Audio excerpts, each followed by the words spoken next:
How's it going, everybody? Welcome back to another episode of the Chris Arslan Podcast.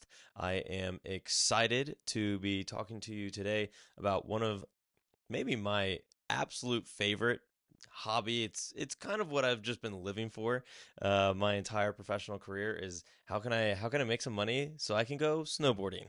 That is pretty much all I like to do. Anyone that knows me even halfway well knows that all I want to do is be on the slopes. So if anybody out there wants to go shred the pal next season, please let me know. I am always down to go shred. Anyways, on this episode number 5, we are going to be basically recapping my most recent and probably at this point I'm recording this at the end of March, and so this is probably I'm going to be recapping my last snowboarding trip of the season, which was to a place called Mount Bohemia. And then after that, I have a few questions from you all related to snowboarding that people have sent me. So I'm going to answer those on the show. Once again, I appreciate everybody sending me those mailbag questions. Keep them coming. And remember, please tell everybody about the podcast. I'm trying to grow it as quick as possible to the people that want to check it out. And the place that you can find this is Spotify, YouTube, and it's supposed to be on Apple Podcasts, but I was just on the phone with Apple for like hours. It was miserable. Trying to figure out why it's not showing up on my on Apple Podcasts. So I don't really know what's going on there. It's supposed to be on YouTube, Spotify, and Apple. So please, rate, subscribe, whatever, all that crap, do it all. But Apple, I don't know why it hasn't been working all of a sudden. So TBD on where it is on Apple. Also, please send me all the questions you got for my mailbag. Would love to answer them here on the show.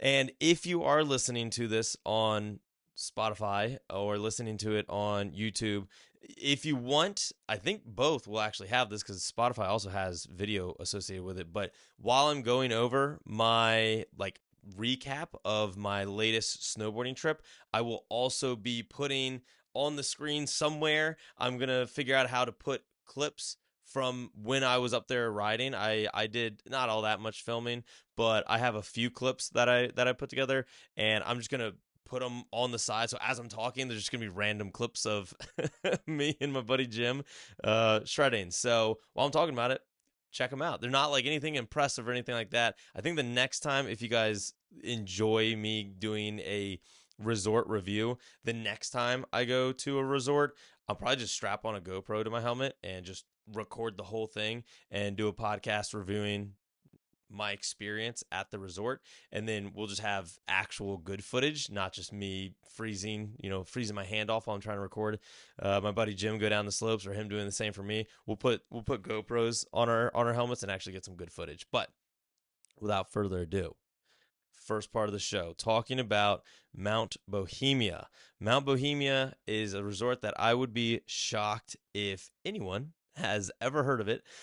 It is in the Upper Peninsula of Michigan, or the Upper, as they call it up there, or the UP. But if you're really from up there, apparently that's what you call it. You call it the UP. I kept seeing some in the cut little restaurants and diners while I was driving. I was like, top UP restaurant, and I was like, all right, cool, I like it. I'm gonna say UP. It sounds like a local. But anyways, super cool trip, very last minute trip. My buddy Jim, we've been shredding together for years and years and years, and prior to snowboarding together, we used to longboard and skateboard and do, honestly, cliff jumping. We do pretty much any extreme sport we can find and try and do it together. Him and his twin brother Sam. Unfortunately, Sam could not join us on this trip. Typically it's the three of us ripping the slopes together, but this one was just me and Jim. And it was very last minute because we were checking the weather forecast, and there was a massive storm that was rolling through, and we wanted to go catch it. So we just literally planned it the week of, and went, and I drove all the way up there from Virginia. So for me, it was about a 18-hour drive. Did it in basically a day and a half. I drove, stopped at a truck stop, just slept in my car, and then continued the trek up to Mount Bohemia. And then Jim caught up with me later that day. So I got up there Thursday, probably late afternoon, and then he got up there at 11:30 at night. He worked a half day and then just trekked it all the way through a snowstorm. I was driving in at the very tail end of the snowstorm, and he was driving like through the snowstorm to get there. Got there, set up shop. We just car camped the entire time. So I had, camping pads in the back, 0 degree sleeping bag because it was freezing and the wind was blowing, and was just camping out of the car. I brought a cardstock table and a little propane gas grill, and so every single meal we spent quite literally almost $0 on this trip. Like, the only thing I spent money on the entire trip was gas to drive to and from, and on the way back home I caved, and because I'd just been eating the most ridiculous stuff, so I caved and I got a pizza on the drive back. But other than gas and pizza, we quite literally didn't spend any money on this trip because we already had season passes. Season passes for this place are only $100, which I'll get to in a second. You definitely get what you pay for if you're going to this resort. But yeah, it was the cheapest trip ever. So we just literally throw up a cardstock table, put on the propane grill, freeze our ass off as we're trying to cook some food. We made, like some grilled cheese. We made actually one of our meals, the best meal by far, was I brought some Italian sausages and like a little fajita veggie mix that you can get at the grocery store. It's like pre-sliced onions and green peppers, red peppers. And so we cooked all of that on this little like portable propane grill. Actually delicious. Like, it was actually really freaking good. So we did not eat bad. It was just a pain to cook it because you're just sitting outside. Because I kind of forgot about it, because when you're camping and you're cooking food, you're sitting around a campfire typically. So you're like hot when you're cooking food. And so I don't know why I didn't think about that when we were going. So I like threw up the cardstock table, put out the propane grill. We're bundled up in our jackets, but like, it's fine. Like, once we start cooking, we'll be warm. Not really thinking that there's no fire or fire pit or anything like that. So yeah, we were like sitting there freezing our ass off trying to make this food, but it was actually really good. It was all the food we cooked was great, and then we'd eat it and then jump into one of our cars and blast the heat to try and warm up. But all in all, it was a really fun trip. Dumped snow. I think they ended up getting almost 2 feet worth of snow while we were there. We were there from Thursday night, so we didn't ride Thursday, but Friday, Saturday, and Sunday. Sunday it finally cleared up and wasn't raining or snowing anymore, but Friday and Saturday was absolutely dumping snow. So the bad part though is that they did not open the lift. So Friday they didn't open the lift until about 11:30. So the slope only opened. They opened on Fridays at, I think it was 10:30, and they're only open until 4:30. The lifts, and they didn't open the lifts until about 11:30 on Friday. So Friday we hiked up the entire mountain, like the entire freaking mountain. It was brutally exhausting. I'm not in shape to be doing that stuff. And typically when you're doing like backcountry where you're hiking up mountains, you have special type of, I think they call them like skins on your skis or on your snowboard. They actually make like these, they're called split snowboards, where it's a snowboard, but then you can unhook it. It breaks apart into 2 little snowboards or skis essentially, and you put skins on them, and the skins have grips so that they will slide forward, but then it'll get caught on the snow, so the skis or the split board won't slide back down the mountain, and you can literally walk up the mountain like you're in like snowshoes or something. So anyways, we did not have all that fancy gear. We did not go here to expect to be backcountry skiing or hiking up a mountain. So anyways, we walked up the whole damn mountain. As soon as we got to the top, the lift started running, and we're like, you gotta be freaking kidding me. So we got one run down, but it was sick. It was a sick run down because it was no tracks on the mountain. Like, there had probably been 1 or 2 other people that had actually hiked the whole mountain at that point. So there were no tracks on the mountain. So we were getting like actually first run of the day, just carving through fresh powders, probably at that point like 8 or 9 inches worth of powder from the night before. And so sick run. And then we got to actually ride with the lift. The lift started running that day, so we were out there the entire day getting as many laps in as we could. And then day 2, they did not open the lifts at all. I was not very happy. So we wake up dumping snow. We're like, this is gonna be sick. Go over there, walk up to get our lift tickets. You have to like reprint your lift ticket every day, even though you have a season pass. They don't give you like typically like an icon pass. They give you like a pass that you just go to the resort and can use. There, you have to go and get your pass printed every single day. They give you like a QR code to scan. And so we went to go and print them off, and they're like, sorry, the lift's not running today. And we're like, well, they didn't say that. It would have been honestly nicer if they said that. They said, we don't know if the lift's going to run. The wind's blowing. There was no wind, but their lifts are old as hell. And so they were like, yeah, if the wind dies down, we maybe will open it, but you can hike up the mountain. I was like, you got to be freaking kidding me. We already hiked up this damn mountain. So we ended up hiking. There's another, it's not even a resort. It's basically, think of like the Appalachian Trail or just, some hike that you can go on. They basically have a hike that you can go on that you hike up a mountain. So it's got like trail markers on it. So you hike up it and then you can ride down the mountain, but it's a very short hike because you basically enter that hike at the parking lot where you park your car. So you're already like halfway up the mountain. So you do this hike through the woods, go down the mountain. It pops you out at this road, and then you either walk back or you can catch a shuttle and go back.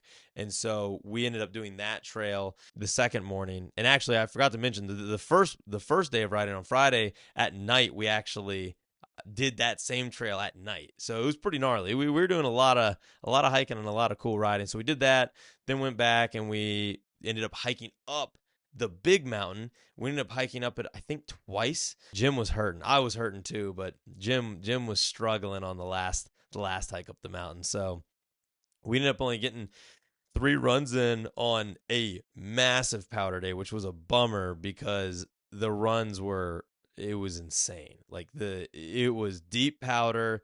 The tree runs were completely untouched. You could just send it. We were sending it off of, like, I wouldn't even call them cliffs, but they were like little rock faces, like very little rock faces, like probably like 3 or 4 feet tall. But you could just send it off it as fast as you wanted to and just fall into massive, clouds of snow, just powder for days. So it was pretty fun. And then Sunday we were gonna ride, woke up, and we basically told each other, we're like, look, if lifts are running, we are obviously shredding. We are shredding for sure. If lifts are not running, we're leaving. Because I was like, I got a freaking 18-hour drive ahead of me. Jim lives, I think he's like 8 hours away. So even for him, it's a hike. And so we ended up waking up.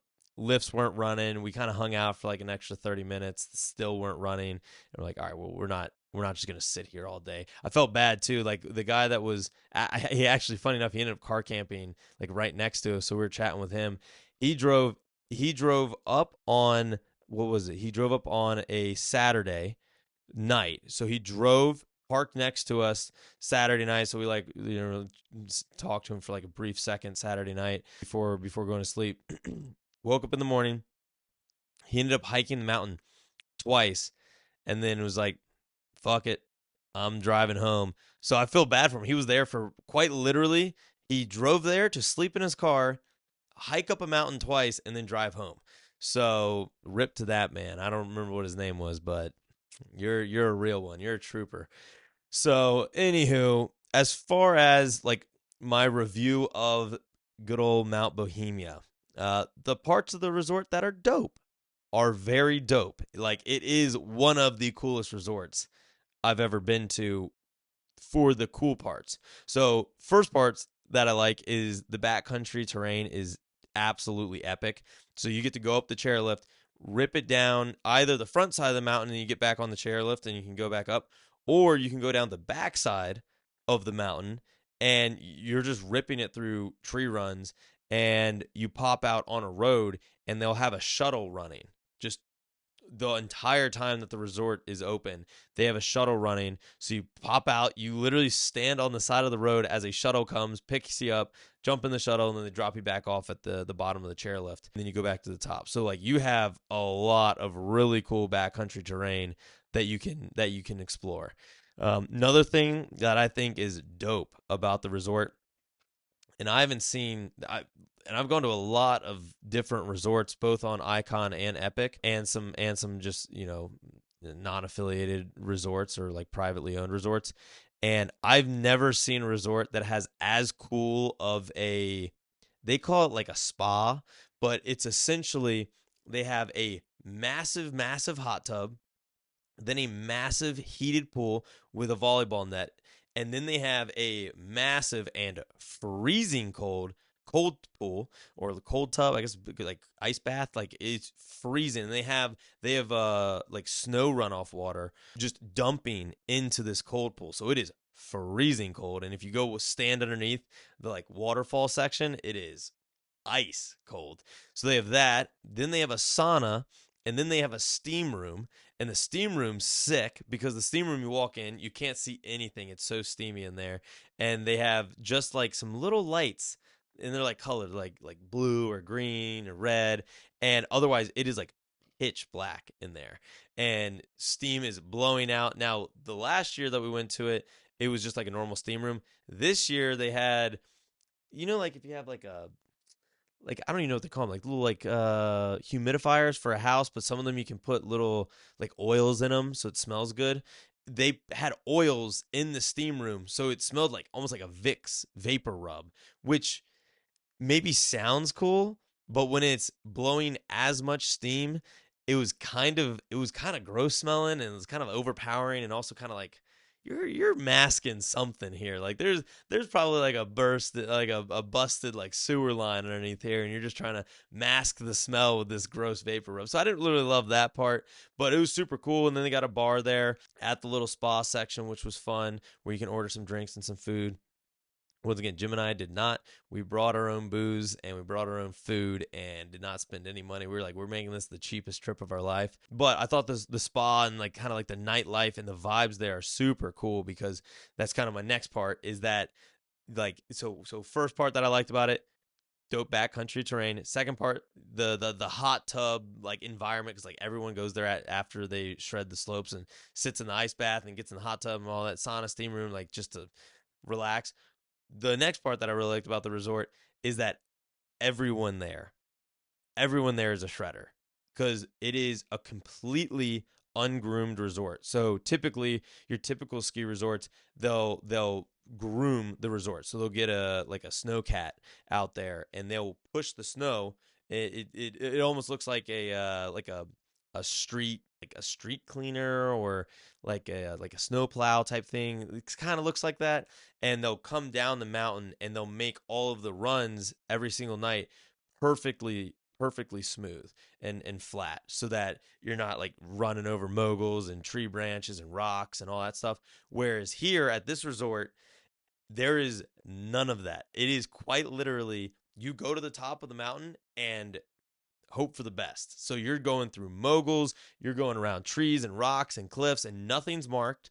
So if you're going too fast and not paying attention, you could just accidentally send it off a cliff. So it is only bona fide rippers on the mountain. So that part's cool. So you're like hanging out in the hot tub, talking to people, and they're like, oh yeah, I was out west riding here, and then I drove over to Vermont and hit this resort, and then today I was taking the tree runs. Like there's no one, like that's what's also nice, that we're there, and when the lift's actually running, which it isn't half the time, but when the lift's running, it never stops. Like a lot of resorts, you'll get on the lift, you'll ride for a second, they'll stop because you have to wait for somebody that doesn't know what they're doing to get on the lift, and they'll ride and then it stops again, and somebody else fell on the lift.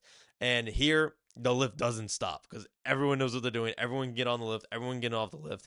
There's no one that doesn't know what they're doing. You're going down the mountain. You never have to worry about like falling over people or some little kid cutting you off. Actually, now that I think about it, I didn't see a single little kid there the entire time we were there, which I guess kind of makes sense. But yeah, there's nothing but just absolute shredders. So it's pretty cool, like hanging out with people and getting to know people on the lifts and just around the resort, because everyone, like, it's great vibes all around. Everyone's there to shred powder. And then the last piece of what makes the resort awesome, however it is, you kind of get what you pay for, which I'll go into in a second.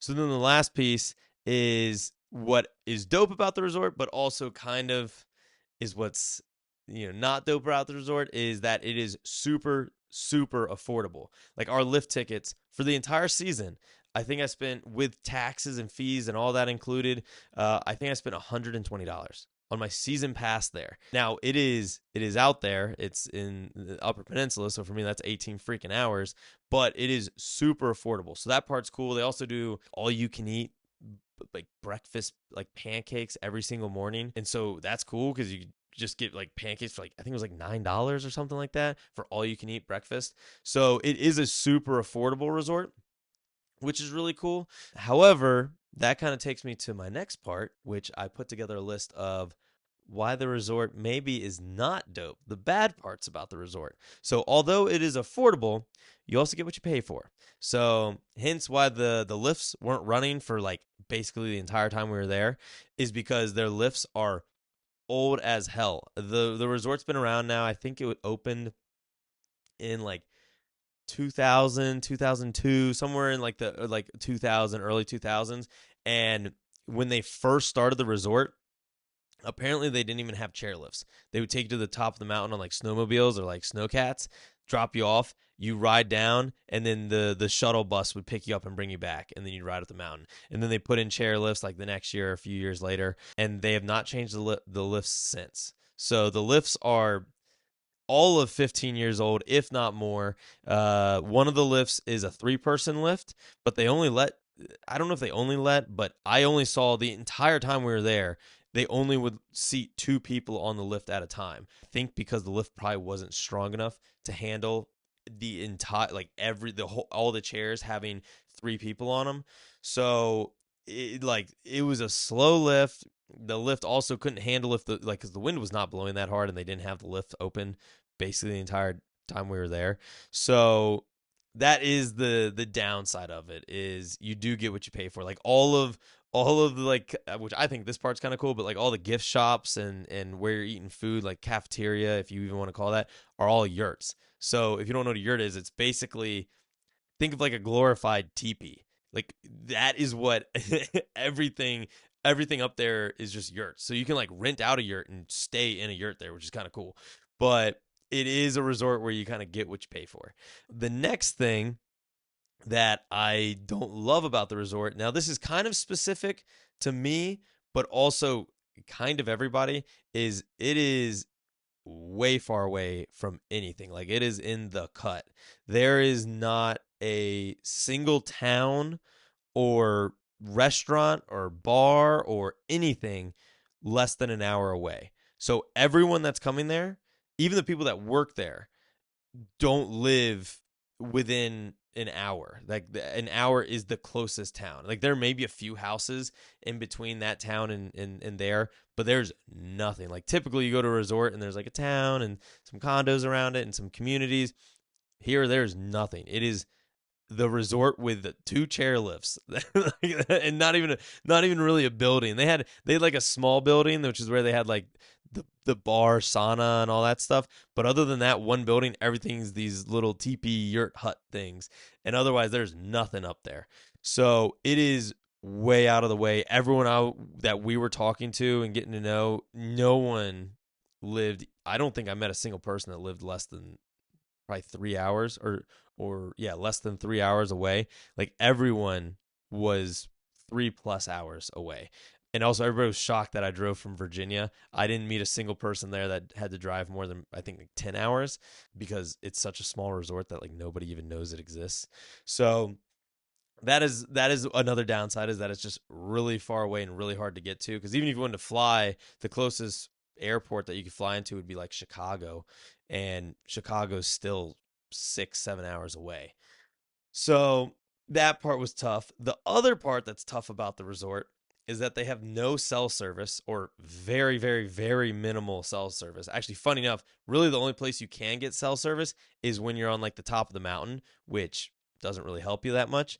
So there's like no cell service. So poor Christina, I was trying to talk to her on the phone, and it was like very hard to get a hold of her, because I would get on the phone with her and then the call would drop, and it was just annoying. So no cell service, which I kind of do like, actually, sort of. It was kind of nice to decompress, get off the phone for a little bit. But also they have Wi-Fi at the like spa area of the resort, which is where they had like a little bar area as well.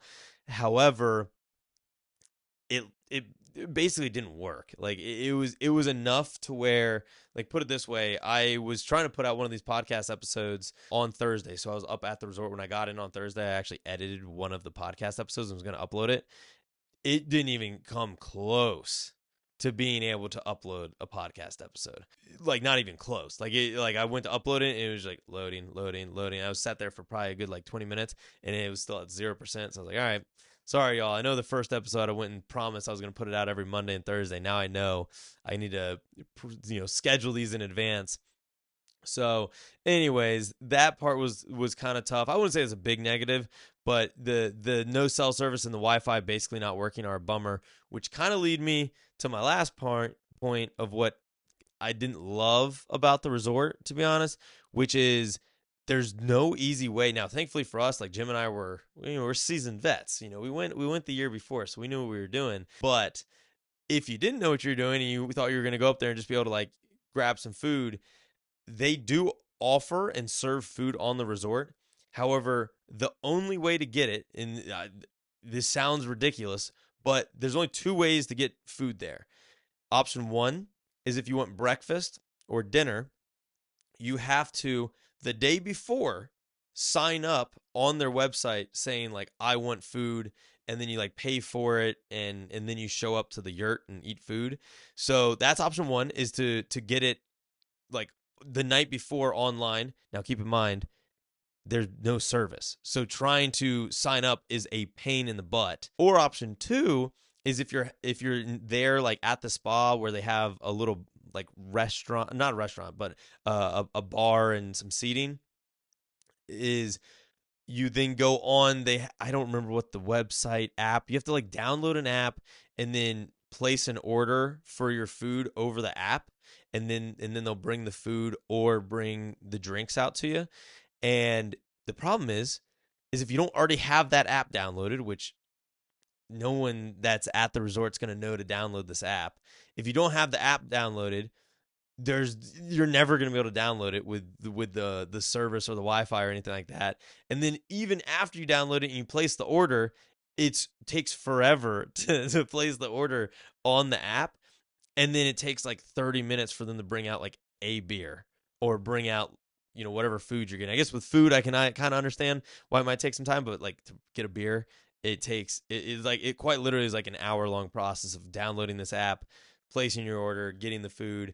So that's also why Jim and I were like, we're just gonna bring our own food. I don't want to deal with this crap. And so yeah, it was it was tough. That part is a bummer. Like I wish you could just go and pay with cash. Like one would think you should be able to just pay with cash and get a drink or get some food, but up there, that's a no dice, unfortunately. So all in all, I want to give my rating, call it like a Dave Portnoy pizza review rating of the resort.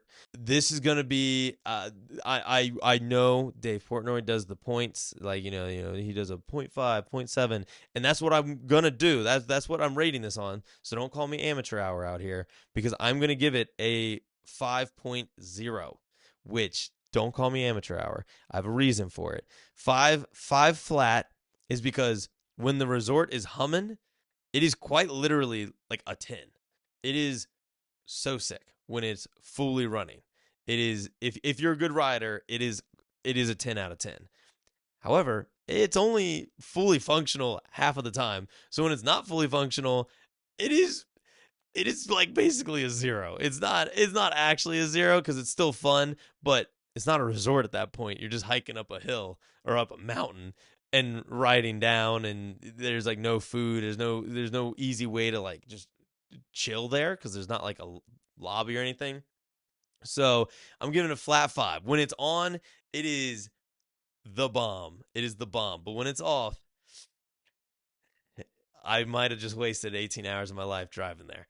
So anyways, all in all, it was super cool. I mean, always great time kicking it with my boy Jim. So anyways, that is my kind of review / just full trip at good old Mount Bohemia. Now, on to my favorite part of the Chris Arslan podcast, which is the mailbag. Once again, keep the questions coming. Really appreciate it. Text them to me. Freaking email them to me if you need to. Slide in the DMs on Instagram. Leave me a rating or a review and ask a question in there. However you get me a question. I think even on Spotify, I haven't seen anybody use it yet because I just did it on my last episode for the first time ever. But you can like have people ask you questions on Spotify somehow. I don't know how that works. I hopefully will figure out how that works. So you can also leave a question there, but just leave me a question. Ask me a question, call me, ask me a question. I've got some questions coming up that not today, but that people just are calling me, asking me random questions. So however you want to get in touch with me, just get in touch with me, ask me a question. I'm excited to talk about them. So first question for today, which all of my questions today are going to be snowboarding related questions given the topic of the show. So first one is, and I've been getting this from a lot of people, which is, what pass are you getting next season, Icon or Epic? So for those of you that don't know, there's really like two main passes you can get if you're gonna be going snowboarding and skiing a lot, and it's Icon is one, and so Icon like keeps buying up all these different resorts all across the country, honestly all across the world. And so if you have their one pass, which their one pass depends on which one you get, but it's typically like $800, $900, depends on what level you get. It can go down or up, but for $800 you can go ski at any of these resorts all around the world. And then same with Epic. Epic did the same thing. They're buying up all these resorts all across the country, all across the world, and they have the same deal where you pay $8,000-$9,000, somewhere in that range, or $800 to like $1,000, and then you can go ride at any of their resorts. So I've done both. I actually used to be a snowboard instructor for Epic Resorts. So like I have experience with both. I don't know actually what I'm getting yet for next season. Most likely, I'm leaning towards Icon. However, the problem with Icon where I'm based, which is in Northern Virginia, is there is not a close Icon resort I think the closest one is Snowshoe. And Snowshoe is 3.5, 4 hours from me. So there's really no way, like anytime I want to go ride, if I'm doing Icon, I have to drive quite a bit to go ride. Now, the problem with Epic is that there are relatively close resorts. There's a few resorts that are right around an hour away from me. However, the past 3 seasons, they've had quite literally no snow. No snow. They blow snow, and then the snow melts in like a day. So, like I got Christina and I got Epic, I think it was 2 seasons ago, and we were trying to go up there for my birthday, and so we went up in mid-January, and they had the bunny slope and a blue run open, and they were obviously just blown snow the entire time. So like it's hard to justify getting the Epic Pass, because the only reason I would get the Epic Pass is because they have resorts that are close by to me. But if the resorts close by to me have no snow, it's like, well, I'm not going to use the resorts anyway. So I'm kind of torn. I don't know yet, but most likely 90% Icon. Once I'm 100% sold on what pass I'm going with, I will let y'all know and hopefully see y'all on the slopes. Next question is, what kind of snowboard do you ride? So I actually have 3 different boards. First board that I ever got, I still have it today. I don't even know what the company is. I think it's called like Snow Ride or something like that. It's the ugliest board you've ever seen, but I kind of think it's cool. And it's just 3 like or 4 little boxes painted different colors. It's like a blue box, a red box, a green box, and like a purple box. And that is the board design. It's hideous. I'll have to show it somewhere one of these days. And so I have that board. I bought it at a thrift shop.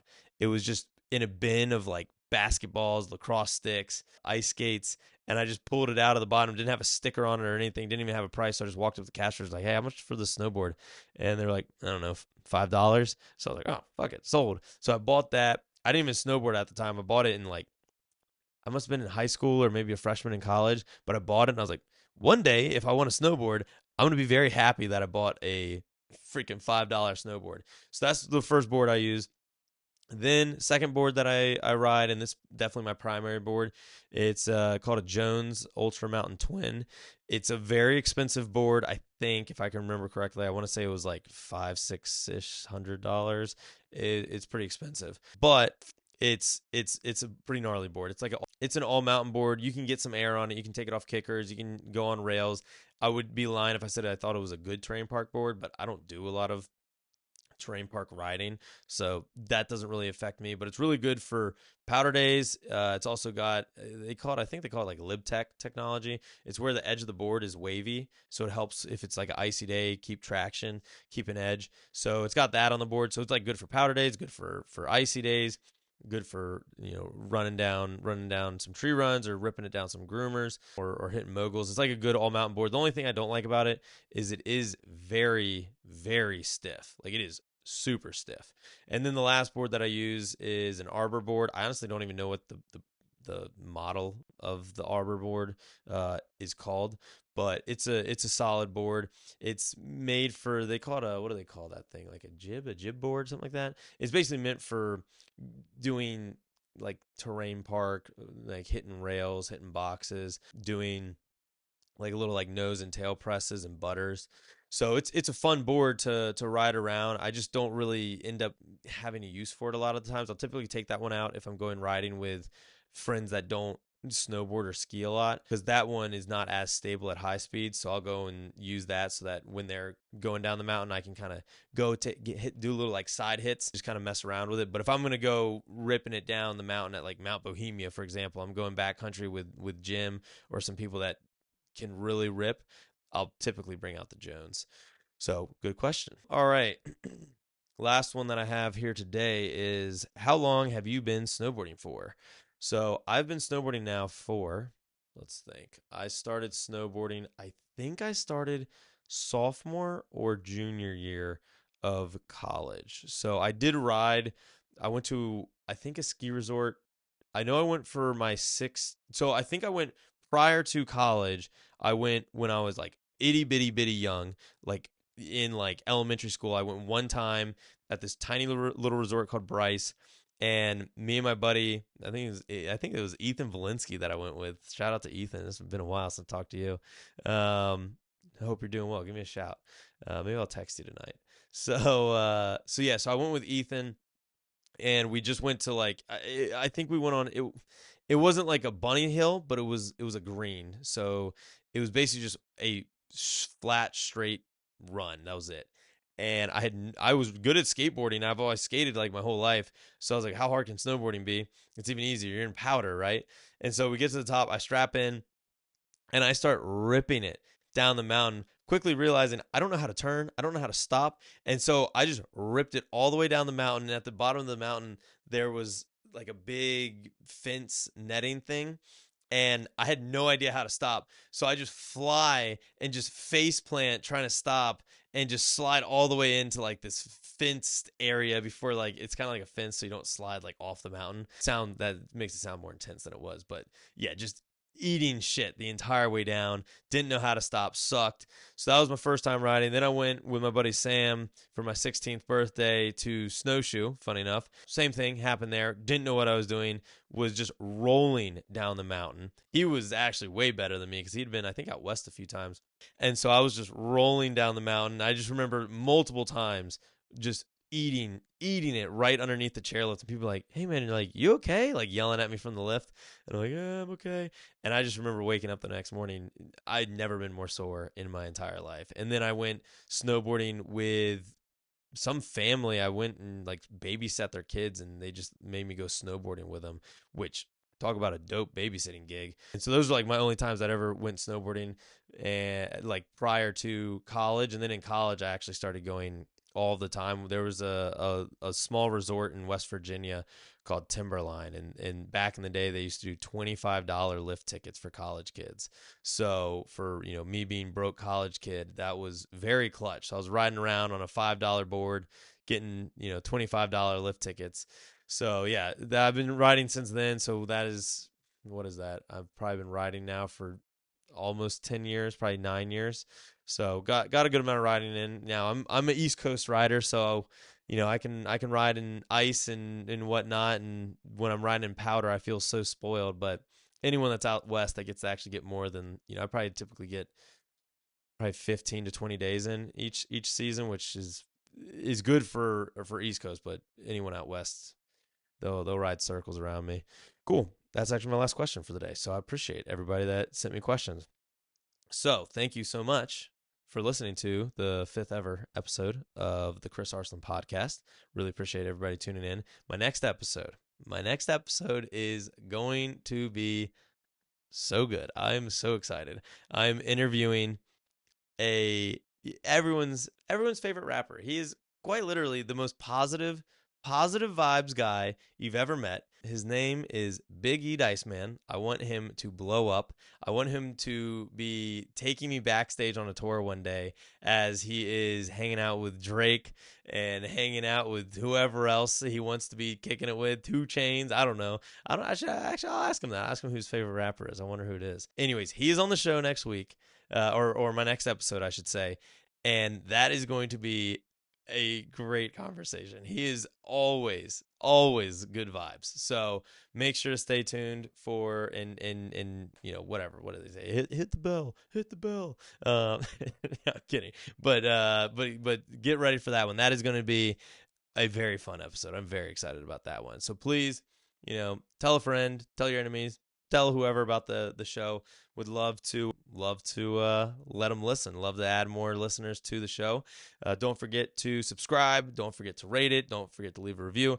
And most importantly, don't forget to send me mailbag questions. I love everybody sending me these mailbag questions. Much appreciated.